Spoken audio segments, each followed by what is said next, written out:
Namaste, everyone. I would like to share guidance on emotional release. There is an individual named Stephanie who emailed me at earthangelrosa@gmail.com, and she asked me about emotional release and how she can better handle or better experience the emotional release, especially during yoga, right? Because that's usually when a lot of the turning of the water happens during yoga. And also, she wanted to know mantras that I use we could say for we'll focus on emotional release, right? So mantras that are for emotional release. And also when it comes to facing your shadow, right? Facing your shadow, which is we can call your fears, your doubts, your insecurities, right? Because a lot of times when we begin to work with our emotions, a lot of these subconscious phobias, fears, habits, behaviors, they really start to get triggered, they start to activate, right? And they then can be processed and then eliminated. That's kind of what I see where we talk about the shadows. The shadows really, they're just these fears, these baseline fears that a lot of us have, and a lot of these fears are more primal, right? Because we come from a patriarchal dark age, where a lot of these fears we have regarding money, sex, power, right? We're afraid of our own power, right? Because we've been in a particular time where power was very unstable on this planet. It was very aggressive, right? It had a lack of integrity. It had a lack of humility, right? So a lot of us are unstable in the power when it comes to sex. We experience an instability when it comes to sex, which is sexuality, self-expression, creativity. A lot of us have some sort of blockages in that, in experiencing true intimacy, which is actually about self-love. Like sex is really about self-love. It's about healing, right? And that really takes you opening up and you really being available to your emotions. And then when it comes to money, a lot of us have deep lack mentality that is very, very heavily ingrained in the subconscious through many generations in the patriarchal dark age. And it will be heavier depending on, again, what ethnicity you are, right? Because a lot of ethnicities were targeted, and a lot of these ethnicities were targeted when it came to their economic status, right? So depending on kind of what ethnicity, right, you have, it's going to be even heavier ingrained in your subconscious. So, right, we all have the real instability we have in the patriarchal dark age is sex, money, power, right? That a lot of us that is basically held in the subconscious. We call it a shadow, right? Where people have these shadows that, they have these like fetishes and these addictions and like sex addiction, substance addiction. That's all about the primal force, the lack of control that is in sex, money, power. Or a lot of people have like power trips, right? Where they're powerless, or they're this almighty power ego that's just the biggest godhead and bow down to me, right? Or some people are very unstable when it comes to money, right? Where they're like deep in their poverty, or they're like way up in like some I'm the king of the king, right? And there's no sense of balance or humility in between, right? A lot of us, those are the main sort of struggles that we have, right? A lot of these fears, phobias really come from the survival, this primal force inside of us. And a lot of us harbor not just ourselves, but we can harbor emotional trauma associated with the instability of power, money, sex, power, right? We can harbor a lot of these traumas on behalf of all of our ancestors, right? And they kind of work themselves out through us. So I see it like all of the unresolved, right? Unresolved emotions called immature, right? Immature is kind of what I see as unresolved emotions, right? When you are emotionally immature. And a lot of us in the we call it emotional weakness, right? I'm sure you have family members who died and they were emotionally weak, right? They're weak. They're emotionally weak. And to be emotionally weak is to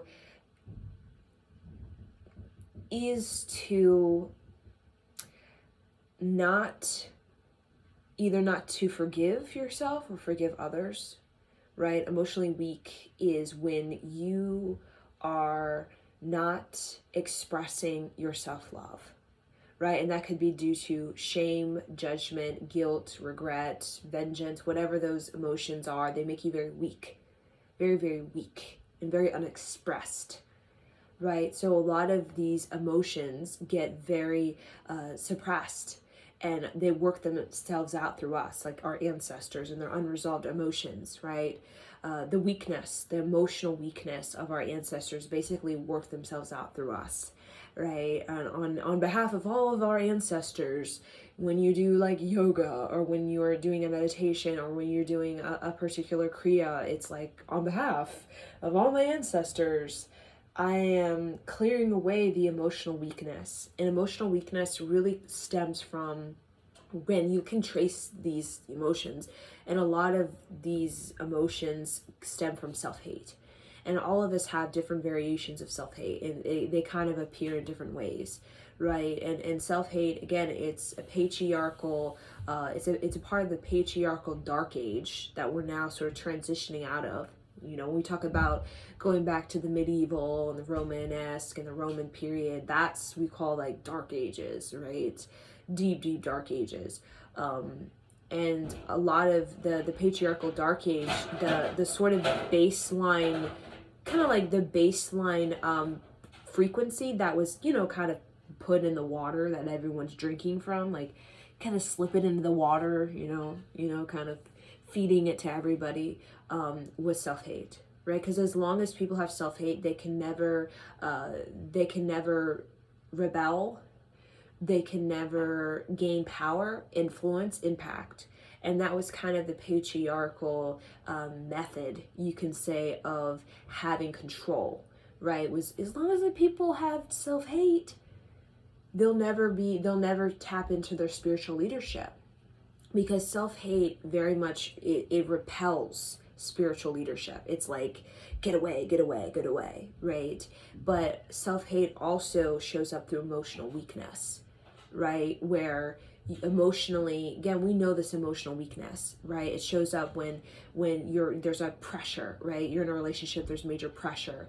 And instead of looking at that as an opportunity, right? Whatever conflict do you have with self and other, you basically deny the experience of forgiveness, unconditional love, or acceptance for these other weaker emotions, such as like, I hate you forever, and vengeance, and like, I'm going to attach to you, and I'm going to make your life a living hell. Like, those are common choices we made in the dark age, and we still making them. And that's what I'm an emotional mess, and I'm like emotionally like, in this, I'm just emotionally stuck, or I'm just all in these emotions of confusion, right? So a lot of that comes from self-hate, and self-hate is like judgment. Like, I judge you, I shame you, right? We do that to our partners. We do, self and other. This whole society is based off of self and other and that relationship. And, fortunately, a lot of our relationships have this sort of baseline, like, frequency of self-hate, and that's why it's very conditioned. We're all, like, when people go through their, you could say, their emotional release, right? And we have different periods in our life that are very activated. They really activate this emotional release, right? So they really bring up the childhood memories and the patterns and the behaviors that we've gotten from caretakers or past lives. And what happens is the relationship, we just so quickly to shame and judge each other, right? To not even have a discussion with each other, because the baseline subconscious patterning is like self-hate. And as long as you have that baseline subconscious pattern of self-hate, you're always going to be self and other, and that sort of relay is always going to be like shame, judgment, emotional pain, my ego, and self-importance. Like, the whole like I throw you away because I just don't want to deal with my own emotions. I don't want to deal with my own emotional weakness. That a part of this relay self and other is about responsibility, right? So a lot of us in these emotional weakness that we have, right, it's like we damage each other, right? And how we do that is like, I shame you for cheating on me, I judge you for cheating on me, and then I'm just going to create all these emotional sort of unresolved issues with you that's just going to keep us stuck together, right? And that's an unresolved emotional dilemma. So a lot of us haven't been able to emotionally or spiritually evolve the way that we could, because in the emotional weakness, we stun each other's growth, right? You cheated on me, I hate you forever. That stuns your growth. That's actually an opportunity for us to have a discussion, because self is an other. There's a relay. It's not just one person. It's the two. It's a relay, right? And a lot of times we don't want to have these discussions. We don't really want to be intimate or vulnerable. And then when things happen and people go through their imperfections, right? Which we all have, because we're trying to purge. In order to purge, it has to come up, right? It has to come up. It has to be worked through. Meaning you have to have an awareness. Meaning it has to move through your body. You have to experience it in your body. If that's like an addiction, if that's like some sort of childhood like trauma that's all of a sudden like coming up in the body and you're reliving it and you're experiencing it again, a part of our responsibility to each other in the self and other relay, either that's with your father, your daughter, or your friend or your lover, your childhood caretaker, it really is about that's an opportunity for us to gain emotional strength. Right? And emotional strength shows up through like forgiveness and acceptance, right? And compassion. And that is, it's hard to have that emotional strength when we ourselves, right, deny our own feelings, when we try to avoid our own feelings, or when we ourselves are not giving forgiveness or acceptance and compassion to our own imperfections, right? Because then it'll just kind of ripple out, and you'll just be just kind of bouncing that back and forth between you and the other person, right? The other. So with emotional release, what I've found in this sort of physiology of it, in my personal journey of emotional release, particularly with trauma, because I've had sexual trauma, and that was something it felt very difficult to like clear out of the sort of the physiology, which is the mind-body connection, because not only was it tension in the body, it was also psychologically creating a lot of tension, right? A lot of tension, and therefore that also psychologically the tension started creating tension blockages in other areas, like my singing voice. It was very tight, it was very tense, because I had this physiological reaction, right? Just like when you get in some sort of trauma or some sort of accident, right? You react. And part of the reaction is that you tend to, you can get into this fight or flight response, which is like becoming very defensive, becoming very protective. And that's kind of like that's a tense energy. That's a very tense place to be in, right? So a lot of us, we get very, very tense when we go through a trauma, right? And it begins to show up in our body in some way. It could be we start to have tense hips, or our throat like begins tense. It could be anywhere, really. And that's really showcasing that, when you go through a trauma, naturally your fight or flight response is going to defend and it's going to protect you. And how it does it is it kind of holds you, right? It holds you in a pattern, right? In a sense of giving you it almost like it holds you, is what I best describe it. And it kind of can even freeze you in that state. So a lot of people who go through trauma, it's like they're frozen in that state of shock, basically is what I want to say. Shock. It's like the whole system just kind of shuts down and automatically like defense, protection, and it just completely like shock. It just kind of shuts you down for a moment, right? And some people, they're just shut down, and they're shut down for like years, because of that shock, whatever it was. It could even be like emotional, like heartbreak or something like that. It doesn't have to be like sexual trauma. It can just be like your shock that this catastrophe happened or this loss happened, right? So we can freeze ourselves. But what happens is when we start to de-thaw, which is, again, when I started to de-thaw the sexual trauma, I was using yoga, right? Yoga's heat, right? It generates heat.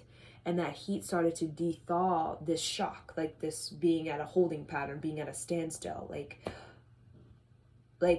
psychologically, you're just like kind of frozen in the memory. I'm sure a lot of us have felt like I'm frozen in the memory, like I'm frozen in the whatever happened, and you keep replaying it again and again, right? Whatever that, you're frozen in that thought form, you're frozen in that physical shock, right? It's almost like the shock happens and then you're just frozen in it, right? And therefore the sort of the whole biology, there's a ripple effect when you go through the trauma, like the shock, you freeze in that sort of position that is the shock, right? And then the whole biology it ripples out, right? And when you have a tense sort of frozen position, that creates a sort of the flow, right? The circulation, right? The circulation of chi, it gets off. So let's say you're not getting enough circulation in the chi of the throat, and then that creates a more of a blockage, because the circulation of chi is not getting to that area as it needs to. And also it could be psychologically, like when you go through a trauma, even like sexual trauma. For myself, I'm a singer, and that sexual trauma really ingrained, again, self-hate. And that's kind of what sexual trauma will do, right? It ingrains the self-hate, right? This I'm worthless type of thing, right? So psychologically, the I'm worthless, right? Being a singer, and that's what I really enjoy doing. I started to create tension around my voice because I didn't feel worthy to sing. Almost the baseline subconscious sort of transference that is, the self-hate that kind of was burrowed inside of me, right? Because of the shock. It started to ripple out and create an effect in the way that I was singing, in the tightness of it, right? Because I didn't feel worthy to sing anymore because of that self-hate that was deeply activated by the trauma. And all of us have like self-hate that's burrowed within us, and either we have trauma or not, we all have this like self-hate that's buried within us. But a lot of times these traumas can trigger it and activate it, agitate it. And for myself, I actually, you can say in the bigger picture, that sexual trauma actually was helpful to me.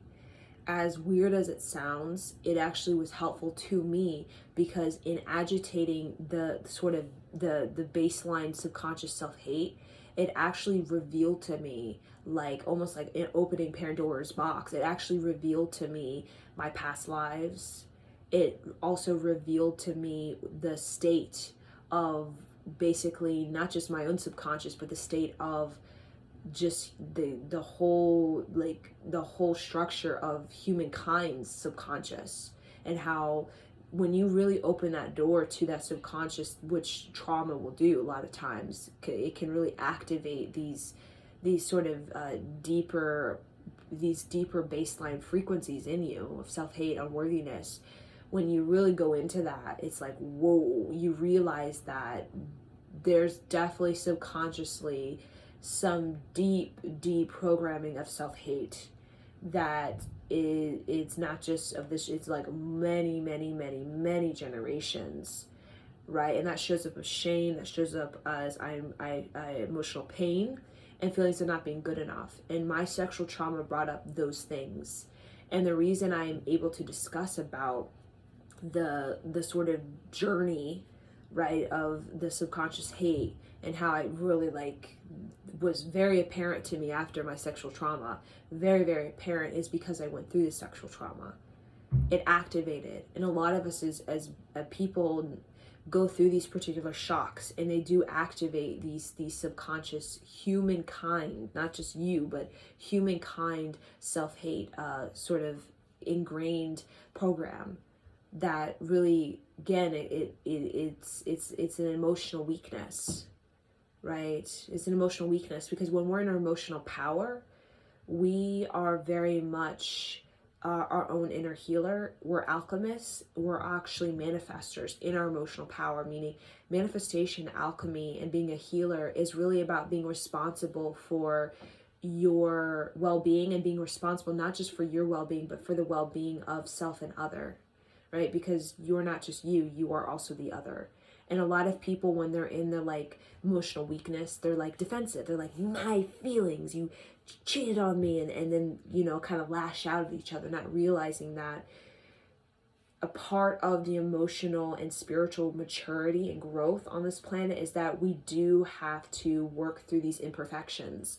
And the only way we'll do that is we do have to be mature enough to have these discussions with each other, where we're literally looking at each other and we're speaking honestly about our own shame and our emotional pain and feelings of not being good enough, and how that is being expressed currently in whatever behavior or habit or even a form of addiction. Because a lot of us are emotionally blocked off, we're emotionally closed off. We don't know how to articulate, we don't know how to express ourselves because we're trained by the patriarchal dark age, I'll call. We're trained to not know how to express or articulate our emotions. Because as long as we don't know how to express or articulate our emotions, we're never going to be mature emotionally. Because a part of the heart and the part of the sort of elevation and the sort of the spiritual maturity of the heart is that being able to articulate and express yourself more appropriately, more clearly, and directly, right? So that you can start, when you go through these periods, which everyone will go through, these major sort of like emotional, like, you know, the emotional turning, and brings things up.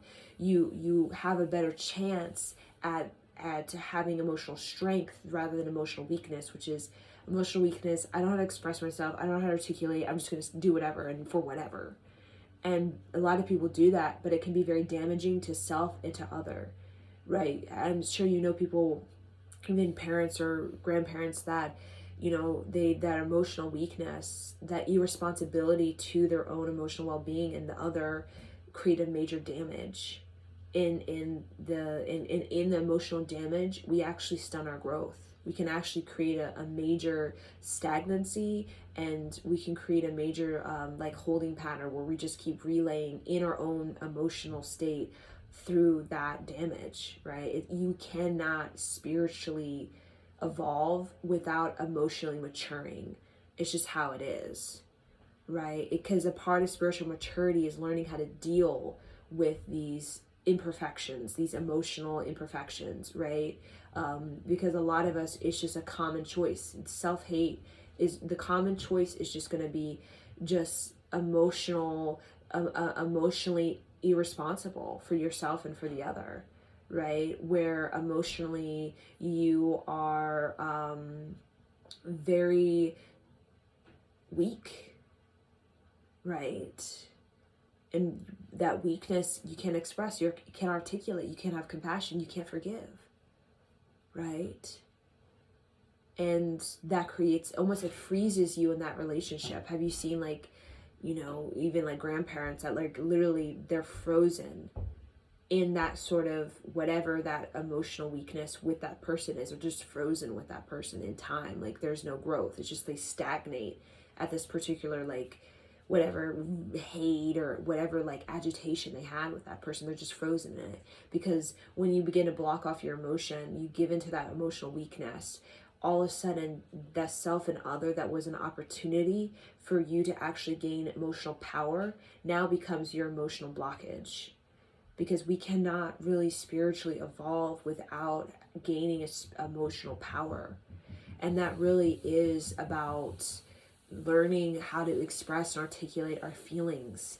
And how we do that is through getting connected with the physiology, because emotions is connected to physiology, and that's how we're able to really kind of discover what's going on with our emotions. And a lot of people, they don't want to discover, and they want to go in relationships, and they don't even want to discover their own emotions. Good luck. right? Because that person has their own subconscious baseline self-hate, and we don't know what that is. And you have your own subconscious baseline self-hate, and we don't know what that is. So that is just, you're gonna be charging each other's emotions. And when you charge each other's emotions in love, or father, daughter, friend, it's going to bring up imperfections.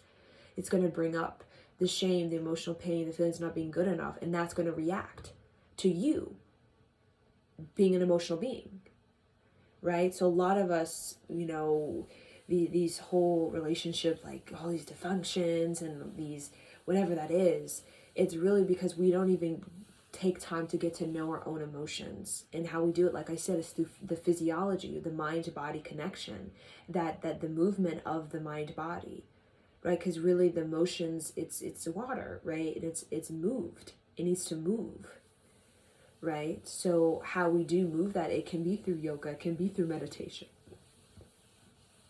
So the whole kind of how I see it in the sort of structure of the biology, the sort of what are the areas of the body that really create that emotional release, and is the thyroid and the thymus, as well as the hips, right? Again, you can have emotional kind of blockages, like where you're holding on. I see it like water in a jar. You have water in a jar. Water's not meant to be in a jar. It's meant to be moving, right? And water in a jar represents an emotional blockage. Like you're holding on to this emotional, this emotional memory. I call it emotional memory. You're holding on to it because it makes you anxious, it makes you nervous, or you don't have the strength to deal with it. So you're just gonna hold on to it in your body somewhere, right? A memory, emotional memory. But a part of the part of the water, right? The water has mineral. It needs to circulate. Without moving the water, minerals are very dense, so it gets swampy. So when we talk about people who are swampy emotionally, it means like they're like, the memory is just, think of it like water in a jar, right? A lot of the minerals in a jar are just going to sink to the bottom, right? And it's just going to clump in the bottom. So a lot of people have this sort of emotional clumpiness, where it's just like the memory, it's clumpy and it's heavy on them, emotionally heavy, right? So a part of how in the yoga, and what I see it as, the thyroid really works with the unlocking of emotion, like deep emotion, because the thyroid, this whole glandular system represents, you can say, the memory. It's kind of like a memory bank. It stares not only the memory of you, but also the epigenetic memory, which is like your generations of emotions, right? Generations of emotions. So just working with the neck, I've discovered really like unlocks a lot of like deep grief, basically. That's basically held in the memory, right? Because the neck is like it's like a memory. It holds memory. And then also when you work with the thyroid also automatically begins to work with the lymphatic system, and also with the thymus, which is basically, I see it as, it moves the minerals of the water, right? It moves the emotion, right? It moves it. It even, the whole lymphatic system, the whole thymus, it really, the whole function of it is recycling denser energies, right? And recycling denser energies, right? It's an elimination system, I see it as, right? When it comes to like the emotional, the whole emotional psychic psyche, the whole I call it, like, you could say like an emotional the emotional psyche, because I do feel like we have an emotional psyche.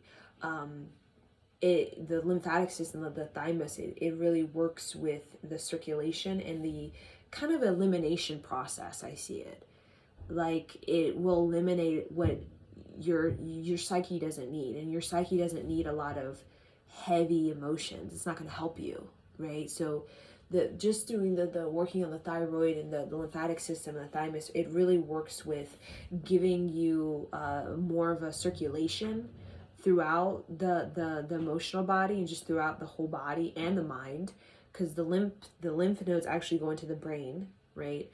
That really, it's almost like an elimination process. So if your emotional psyche is it has too much of these like clumpy, swampy, like emotional memories, it will literally like flush it, because the lymphatic system is flush, and the thyroid is about flush, and the thymus is about flush, right? So when you work those areas, when people do that, the areas, you can tell like they start to, something comes up because they're flushing. There's something that's really caught and stuck on them, like attached. And then the flush, though, it's almost like the floodgate pushes it, almost like breaks down the dam, right? The flush is so pressured when you open up these areas that the dam that was created, that was blocking the flow of the circulation of emotions, creating a huge, just like a swamp area of just all this held emotion. All of a sudden it breaks through the dam. It just breaks through. And then the debris, which is the dam, the debris, like, you know, the wood and stuff, all of a sudden it's being pushed through the river by this huge flush, being pushed, like you see, down, down. And then the thymus will take the debris and it'll literally like crush it and crush it and crush it until it's into its basic elements, and then recycle it. And if it can't recycle the emotion, like if it's really, you know, really like the debris is really heavy loaded, it will sweat it out through you. You'll sweat, right? So that can be like can even be like a symptom of emotional release, is sweating, like sweating at night, right? Or just sweating in general actually is the thymus, especially if you're crying and you're like sweating because you're crying and you're just so heated, right?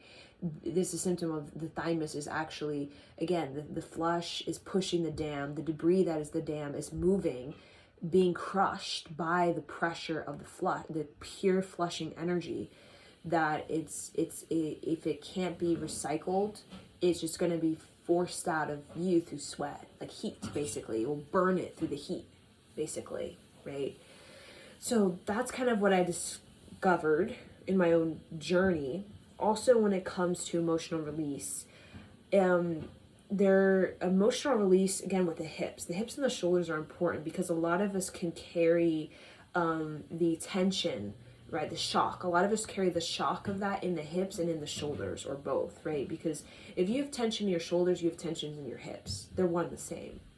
So tension in the shoulders represent tension in your confidence, like, because your shoulders represent the inner masculine, the patriarch, right? In the masculine, the shoulders is about the sort of the masculine. So when you have a lot of tension in the shoulders, it represents that you have tension around confidence, which is like asserting yourself and making things happen and, you know, building yourself up.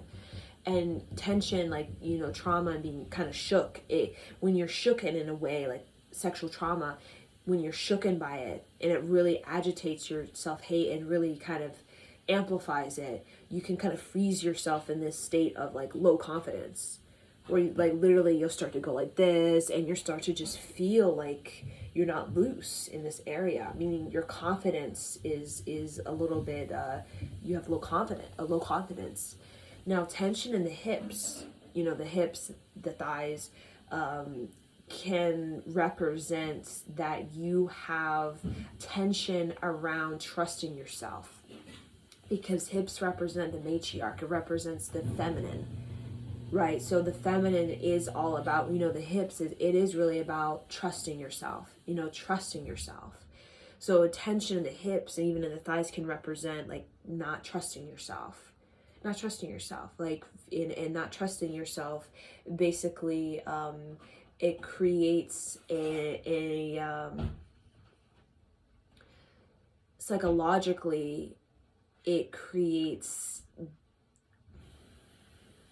fear of the unknown, right? And fear to be yourself, right? Fear to be yourself, right? And a lot of people who have, like, you can say like their lower body is like weak. You could say the lower body is weak. It's also a fear of the unknown, because a part of going into the unknown is you have to be a warrior, right? You have to really trust yourself, because think of a warrior. Warrior is about the lower body, the hips, the thighs, right? To give birth is a warrior practice, right? When you give birth, a lot of times giving birth, it's like a warrior practice. Like, you prepare and train the lower body to be able to have that ecstatic, very passionate and very ambitious experience, which is to give birth, right? So a lot of times when we feel weak in the lower body, like the legs especially, it means that we are feeling, we have the tension, basically saying that we don't trust ourselves, and that we don't trust, we have fear of the unknown, and we also we have a fear around being ourselves, which is like walking forward, right, and doing what we need to do to manifest, right? Because the hips also represent manifest. The deeper you are with the hips and the thighs, the legs, it really represents that you have this sturdiness about you that makes you very, very resilient, and makes you very trusting to your own intuition, and what you need to do, you do it, right? So that's just kind of what to pay attention to, right? When you have the any sort of trauma, and even emotional release. Like when I have emotional release, especially during my menstrual cycle, my hips will all of a sudden, like, they'll feel this tightness, and then it'll just really loosen up. Like all of a sudden my hips are like really loose, and it represents that the emotions, right, they're releasing through the hips, the canal that's the hips, right? And in the release, like when I let the hips kind of loosen up and release through like hip movement, like Hawaiian dance, I do a lot, that actually gives me this deep sense of emotional release. And how you know you're having emotional release is that you're gonna feel things come up. Like you're gonna feel like it could even be hell and back. It's not gonna be hee hee, it's gonna be like hell and back, right? Because a part of releasing is that there's something caught in you, like a dam, like you've built a dam around this emotion, right? Or you've had this jar and it's emotion, right? And all of a sudden, like, it breaks down, right? The dam, the jar, it breaks down. And all of a sudden that debris or that glass has to move through you, right? And as it moves through you, it's like you get to experience the memories, the broken memories, the pieces of memories that are, they're resurfacing, right? And they may resurface many times through until it fully is cleaned out, right? Because a lot of times we can't clear it out emotionally just one sort of flush. We have to flush it out multiple times to really clear out the residue of whatever that is. And a lot of us, again, the self-hate has multiple generations, like at least 7 to 14 generations, more than that really, of self-hate that we've been drinking from the water. And unfortunately, the water has been self-hate. And that's why we've had all these wars and the crusades and all this kind of, these just kings fighting other kings, and this whole sort of identity we have, where we feel very unstable in sex, money, power. And we feel so unstable that we don't even really pursue anything about the heart or about the intellect, because a lot of us, we're just still like in this primal like struggle with sex, power, money, that we don't even elevate into actually our greater potential, which is the emotional power, gives us spiritual excellence, that gives us a greater intelligence and a greater intuition. And that's where we start to evolve more into like a cosmic being, or a sort of visionary, or a highly creative being, right? Which is, you can say, a higher vibrational state of human. But a lot of us are just still chilling this low vibration of struggling in sex, money, power, and call that a life. And a lot of that sex, money, power struggle really has to do with an identity crisis, right? We have an identity, an identity crisis, because the self-hate, the baseline subconscious self-hate, it is very much, it creates this identity crisis where, like, when you have this subconscious self-hate, it really tampers and it disturbs your sovereign mind. It disturbs your intuition.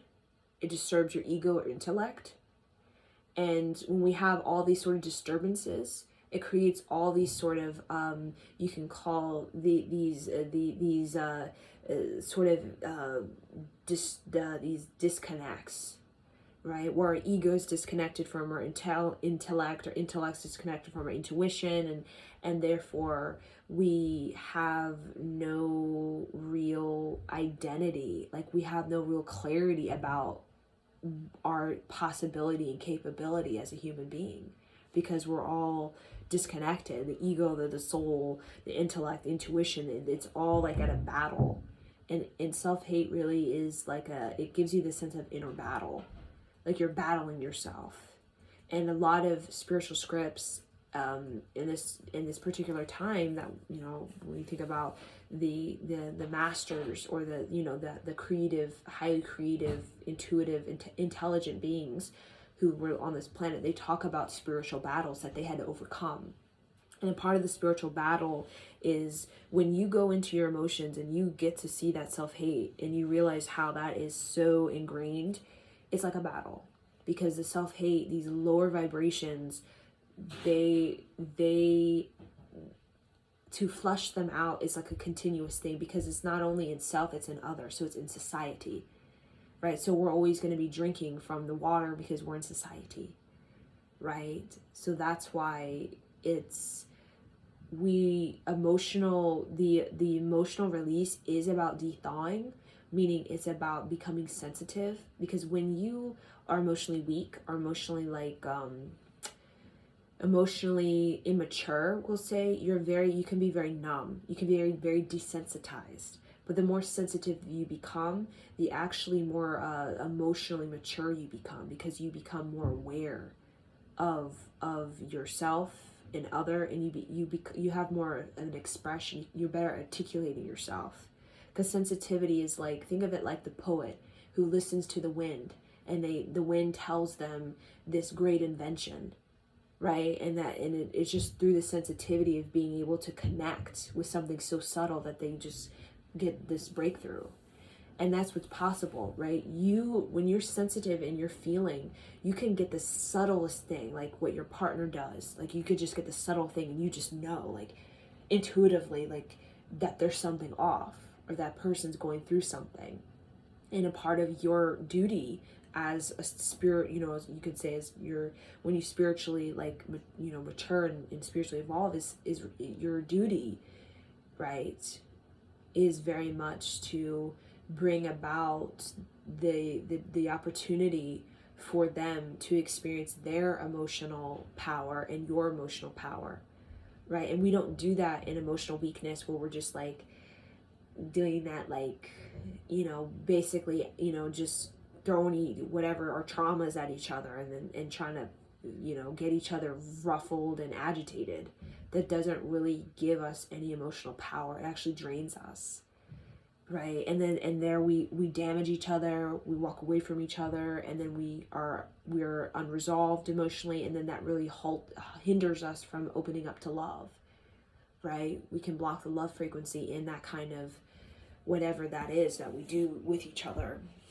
That really just blocks the flow of love, and it really blocks us emotionally from excelling, right? Beyond the human condition, which is like, just keep being emotionally weak, and keep in the self-hate, and keep agitating the self-hate in each other, and then call that a life, right? And just feeling stagnant, and just feeling like emotionally, like, really drained at the end of the day, right? We're not here to just trigger and agitate each other's human condition. We're really here to be responsible for self and other, and really create an opportunity, a chance for us to experience our emotional power. And how we do that is through compassion, acceptance, and really self-love, right? The opportunity, the chance is really for them to step up and to, like, express and articulate themselves. And understanding that it may be imperfect, it may be something we don't want to hear, it may be something that we really don't want to hear, or something we totally dislike, or really makes us feel triggered and agitated, where we really want to scream at them. But a part of our sort of emotional power is to really, right, express and articulate being constructive, with the partnership, with the relationship, right? It's like we in order to bring out the best in each other, sometimes we do have to listen, and we just have to let them open up and let things flow. And even if that flow comes up in a way that seems misappropriated or seems unclear or unsure or seems very imperfect, because that's a part of us learning how to we never learn our emotions if we just hold them back and then just never like speak to our wife like, I'm unhappy about something, and then just like build it up, build it up, build it up, build it up, where it's this big dam that becomes a huge emotional block in love, right? So that's why a part of our own practice of our emotions is really working on how we can be responsible for our own emotional power, so that we can start to see self and other as an opportunity, a chance, even if it's imperfect and it's challenging and it triggers and agitates you, and whatever they do to you or whatever they bring up or whatever they upset you, they try to take from you, or whatever it is that in the relationship, pain or downfall or aggression or whatever it comes up, it is a chance, an opportunity for you to really look at your emotional state, to look at your emotional weakness, and also to build up your emotional strength, right? And when you build up your emotional strength, really what happens is you start to also feel a lot more confident, and you start to feel more trusting of yourself, because when you start to gain more emotional power, you also start to gain more of a spiritual impact. Like you have more of a spiritual impact on relationships and on just your ability to demand what you want, to deserve what you want in this life. So I just wanted to discuss about that. I'm going to see if there's, so we'll get into the particular mantras, the mantras that I use for emotional release. So let me see, like again, emotional release can come through, and it comes through all the glandular system, the whole glandular system, all the glands, right? You can even have emotional release through the pineal gland, the pituitary gland, right? All of the glands. You can have even the adrenal glands. The adrenal glands, when it comes to emotional release, it's really about restoring your parasympathetic nervous system, right? When the adrenal glands, right? They're really about restoring your parasympathetic nervous system, which is really, again, when we're shocked, a lot of times we get shocked and we get into this fight or flight defense mechanism, where again, we're really anxious, we're really paranoid, we're really like restless, and we can't relax, right? That's called the sympathetic nervous system. And that's good to have that ability to be aware and to be, looking around, especially if you've gone through something or you live in a dangerous situation, right? Or there's danger. It's good to have that ability to hold your ground and get really calcified, very hard, very almost calcified, so that you get thick, thick, thick, thick. And a part of trauma is that when you go through it, like you're shooken or something, that danger or something, it automatically, the system, it just gets hard. And it's a way to, in case it comes again, you talk about people get hard, it's a way if it comes again, because the whole system, the thymus, when it gets trauma, it prepares. Like, it's like, oh, we got this, something happened, we have to prepare in case it happens again, right? It's called a memory. It becomes a memory stored. And when you go through trauma, particularly like sexual trauma, you'll get very hard. You can get even very hard in the vagina. It can get very hard. It can get even hard in the shoulders, the breasts, anywhere really. And that's just you're responding to it in the way that you're preparing if it happens again. But when you get very hard, you get very calcified over a long period of time. You can get really, really like in this sympathetic nervous system response, which is like more of a negative, like something bad's gonna happen, because you're really hard, like around relationship, around sex, because when you reacted to that trauma, you frozen it, you calcified, you got really hard because you were trying to defend and protect yourself in case it happened again. But the yoga and just working, particularly the neck, right? The neck is wonderful because it will loosen up everything. The whole the upper glandular system will really flush you out, like deep, like crying and flush out a lot, right? And that's the flushing. You can see the flushing. It really is like melting away that the hardness. Kind of hard. I got hard hips, got hard vagina, whatever it is, right? The tension basically gets very, very hard over time. And when it gets too hard, it can get, you can say like almost like hard to the point where it gets fixed. And you don't want to ever be fixed. Have you seen people where they've gone through like heartbreak and they're shocked by it, they become really hard, and then over years and years of being hard and held in this tight position, because they're protecting themselves basically, they get fixed, where they get so fixed that when you give them yoga or give them meditation, it's like this, like they're so set and so fixed that trying to move the energy, it's like this, it's like it shakes and it's trying to move, and then eventually it moves. But over many times, it's over a longer period of time, depending on how hard you've gotten.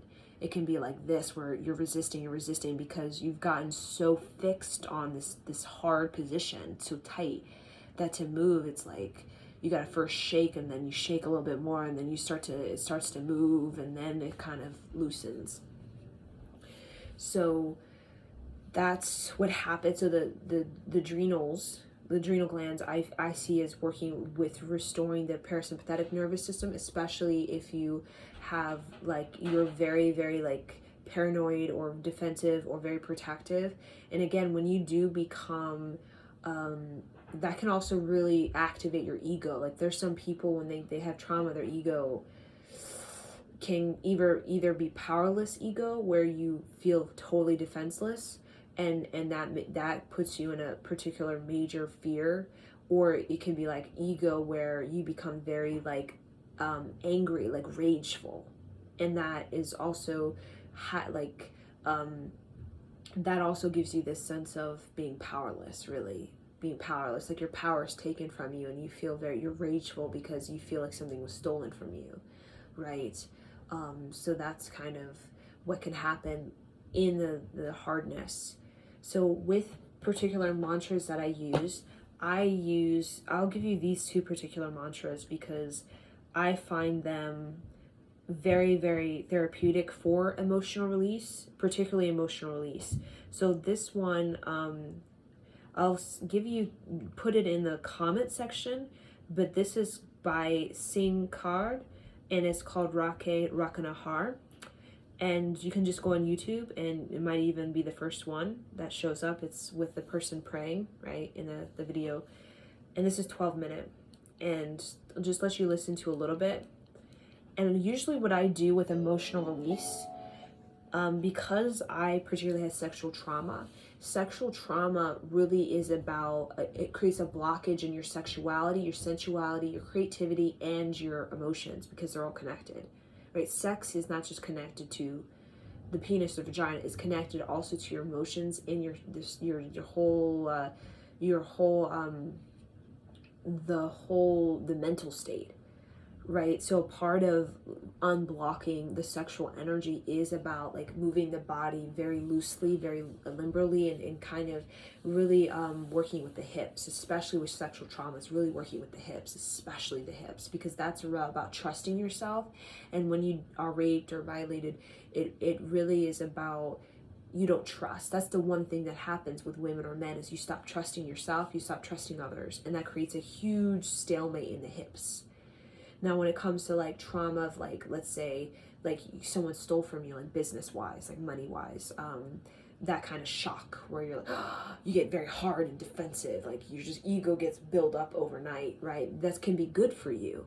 It's very good to have your ego build up overnight, right? Because it can help you to make better decisions, right? Discernment. But if it gets real out of control, you can become very rageful, like I said, where you start to, it's emotionally draining, right? So that affects your shoulder. So people who go through that kind of thing, the disappointment, the failure, it creates this like hump in the sort of shoulders. So loosening up, this song particularly I find works with the femme consciousness, which is about the inner healer, and a part of the emotional release is connecting with your inner healer. Either you're a man or a woman, really connecting with your Reiki, right? We all have a Reiki energy that's natural for every human being. We all have our own Kundalini, which is our own creative energy. And this particular mantra I find really works with making you feel safe, making you feel trusting yourself enough so where you can start to begin to work with your Reiki and your creative energy. In order to work with your Reiki and your creative energy, your Kundalini, is you really do need to be fluid. You can't be like a dam with all these blockages everywhere around. You really have to be fluid to really let this Kundalini and this Reiki energy flow through you. So this is the mantra. And I just kind of move like this.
So that's one mantra. And then this mantra, this is easier, you could chant. This one is a call.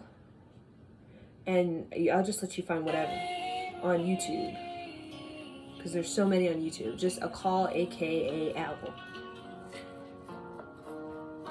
And this is by a G, and the call is very, it's like, it's almost like it just helps you to let go, it's almost like it's just let it go, and it does it for you. It just helps you to really give a forgiveness, I forgive you, real powerful, I let you go. That's it. Just real feeling very secure in it.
So that's a song. Again, do you feel the shift?